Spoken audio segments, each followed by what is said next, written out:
Koinei te waihotanga mai o e tehi o ngā akomanga o te kareti o Taupō-nui-a-Tia, kua kongahia.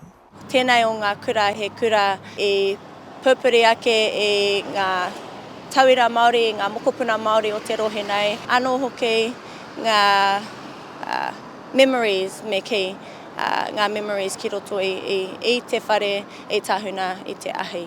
I te hauwha mai te rua karaka he mārama te kitea, te auahi e rere ana, kua kā rawa atu ngā komanga, nā tētehi kainoho tata, tēnei tiriata i mauake. Tēnō Pauri, te rongo i tērā, no te mea, tēnei kura, e tahi o ngā kura auraki ki te rohe o Taupō, me te kaha o ngā whanaunga hoki i tauira mai i tēnei kura. My nan showed me on Facebook yesterday. I didn't really know about it much because I only asked how much buildings were burning. She said 2.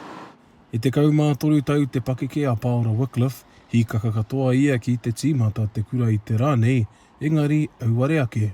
I didn't know why the school was having tape here.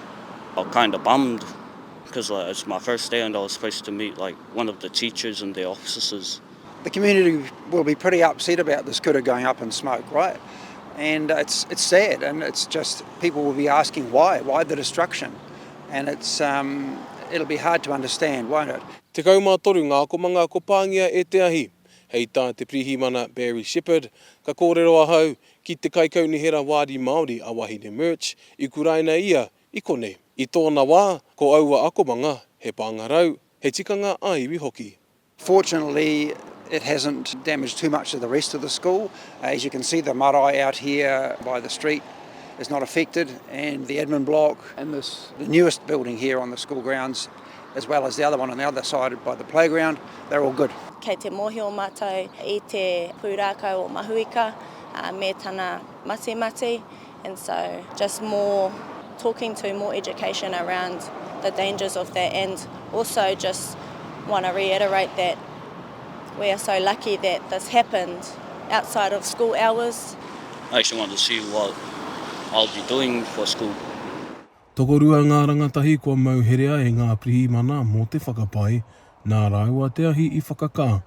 Hei tēnei wiki kei mua rāua i te kōti rangatahi o Taupō. Te Kawa Paora, Aukaha.